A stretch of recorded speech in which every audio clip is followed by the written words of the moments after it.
The order of filling the electrons depends on the Aufbau principle, which tells us how electrons are arranged in atoms. The electrons will start filling only the lowest energy levels before it starts to move to higher energy ones. And the electrons follow the order of increasing energy. And this we can know it from the Aufbau principle or Aufbau diagram. So I can see the arrows here, or I can see it from the periodic table as I have promised you. Let's see what happens next after the helium. After the helium, the next atom that will come is the atom that contains 3 electrons. So we have filled so far with the helium is S2, and if you are wondering why helium is not here, we have just placed it here so that it follows the electronic configuration, but its normal place should be in the periodic table in the group 8 with the noble gas. The next element is lithium, which has 3 electrons. So if you go to the lithium, you will see that the configuration should be as follows. The lithium is 3s, so it has 2 electrons to reside here in the lowest energy level possible. Then one more electron is there because there are total of 3 and I have just used 2 of the 3 electrons. Where to put this 1 electron? This electron has to go now for the next energy level or the next shell, because this shell can no more longer carry any electrons, and as you remember from the previous years that we can only put 2 electrons in the first energy shell. So the second one now has 2 different shells. It has the S and it has the P. And as we remember, the P will be named 2P and the S also will be called 2S. This is to differentiate it from the S of the first shell. I'm going to call it S, but this time 2. And now I have for the first time the 2P subshell. So in the second energy shell, I have only 1 electron and I cannot put the electrons in the P subshell first. I know this from the Aufbau diagram because I can see the arrows here coming from 1s to 2s, and then after that will be the 2p. So you cannot start by the p before the s, and you cannot start by 3 before 2. So I'll start putting 2 of the electrons again in the beginning. So I'll start from the beginning. I have 3 electrons, so I'll put 2 electrons here, and now I have finished 2 out of the 3. And the third electron will be placed. Should it be placed in S or P? I'll put it in S because S has lower energy than P. You go here with the arrow first before you go here. So how many electrons to put? Just 1. So 2s1. And if you remember, I have promised you that all elements that will be in group 1 will always end with a configuration that has s1. So this one has contained 1s2, 2 electrons here in the first energy level, and the second one contains 1 electron only in the 2s orbital right now. So the total of the electrons should be always equal to the total of the electrons here. So if there is 3 electrons here, this should be 3 also. And as you see, the lithium is here in the first group, so the configuration has ended with S1 as usual. But instead of ending with 1S1, it has ended with 2S1, and the difference is because the hydrogen is only in the first period, but the lithium is in the second period. So this means the sodium will be S1 also, but 3S1, and this is 4S1, 5S1, and so on. Now the next element that we have is the beryllium. And as you can see, the beryllium is here. It's in group 2. So as you expect and we promised, the electronic configuration should always end with S2. And why is that? Because it's in group 2 and all elements in the group 2 will end with S2 configuration. Let's prove this is correct. The beryllium has 4 electrons. So let's start from the beginning. I have 4 electrons to put in this building. The 2 electrons will become first in the 1s2. Let's make it in a different color so it's a little bit more clear. And then I cannot put 2s1 because if I put 2s1, then where is I'm gonna put the fourth electron? I have 4 electrons if you remember. So never say 2s1 here, and you cannot put the other electron in the p before or go to the next shell before you fill this one first. Again, according to the Aufbau principle, don't go up and try to fill other orbitals or other subshells or other shells before filling up the first lower energy shells and subshells. So you have to put the 2 electrons remaining here to become 2s2. And that's what I will write here, 1s2, and then it is 2s2. And as you can see, the beryllium has ended with 2s2. The next step for the next element is the boron. The boron has 5 electrons, and now we have moved from the s block into a totally different block. As you can see, and imagine now why the name is given s block, because the elements here should end in s1 or in s2.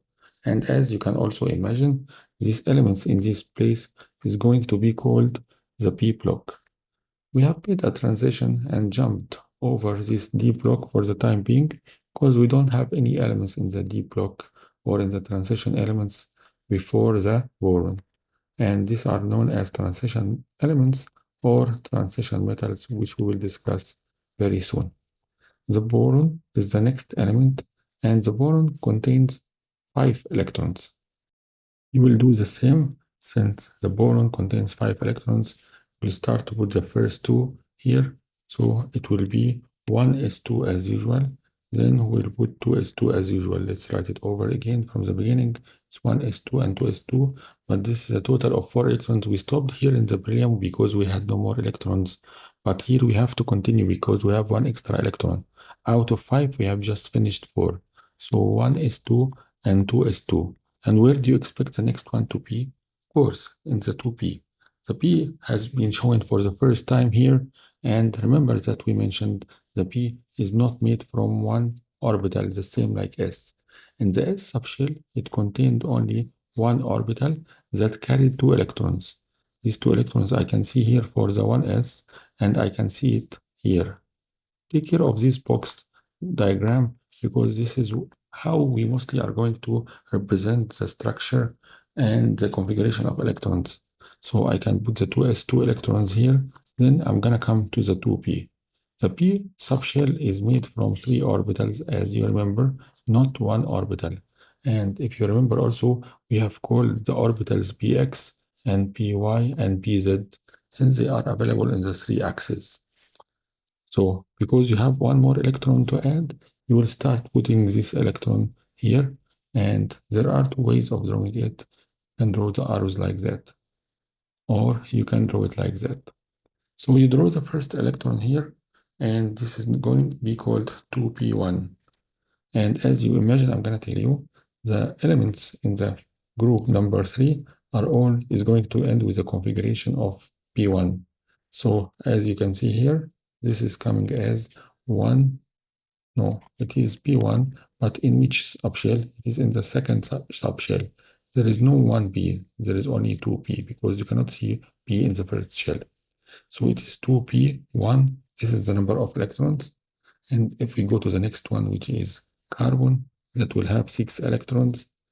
And then this 6 electrons is going to be like that. 1s2 again, 2s2, as you see, it becomes repeated, and the 2p2. Because you have 6 electrons, you cannot say 2p1, you have to say 2p2. So the 2 electrons will come here. But then comes a question, which is a valid question. Where do I put the 6th electron? The 6th electron is actually a little bit of focus is required here, because should I put this electron here, or should I put it in py, or should I put it in z? The best way to put the electron is to put it here in the px, and this follows the next rule that we are talking about.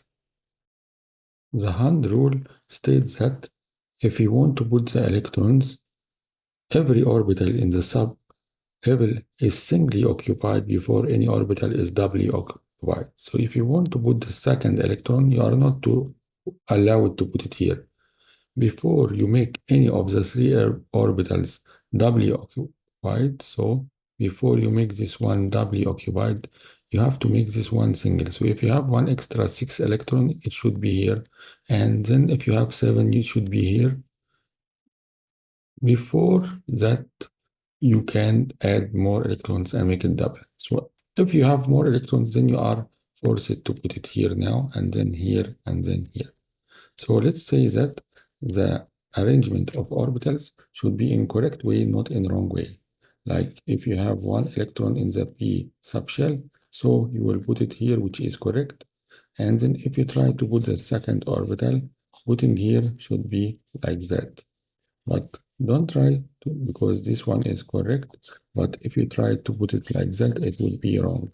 So you cannot put the electron in the px like that and put the second like that. This will be wrong.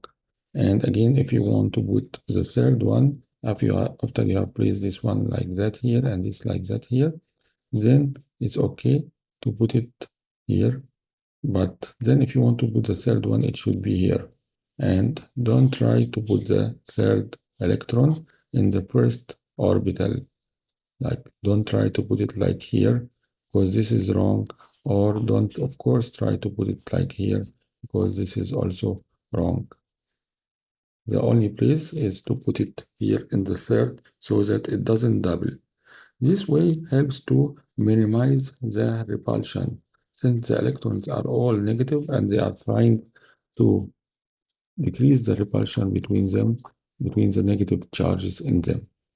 So now we have seen that putting the electron here will be a mistake, and that if you have 6 electrons and you already put 2 in the 1s and 2 in the 2s and 1 in the p, and since we agreed that it should be in the p but in the second period, so it must be called the 2p orbitals.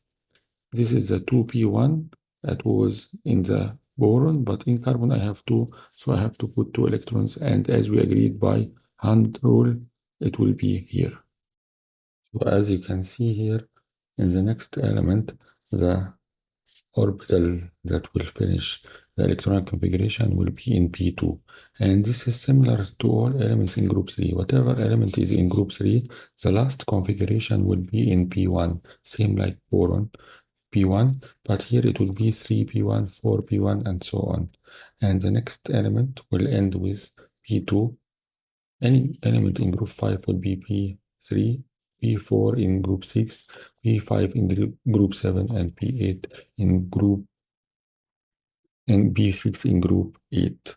Only the number preceding the P will change because it depends on which period you are. So if you are in the second period, it's going to be called 2p, here 3p, here 4p, 5p, 6p, and 7p. And the number of electrons, 1 or 2 or 3 or 4 or 5 or 6, depends on which group you are exactly in. Is it 3 or 4 or 5 or 6 or 7 or 8?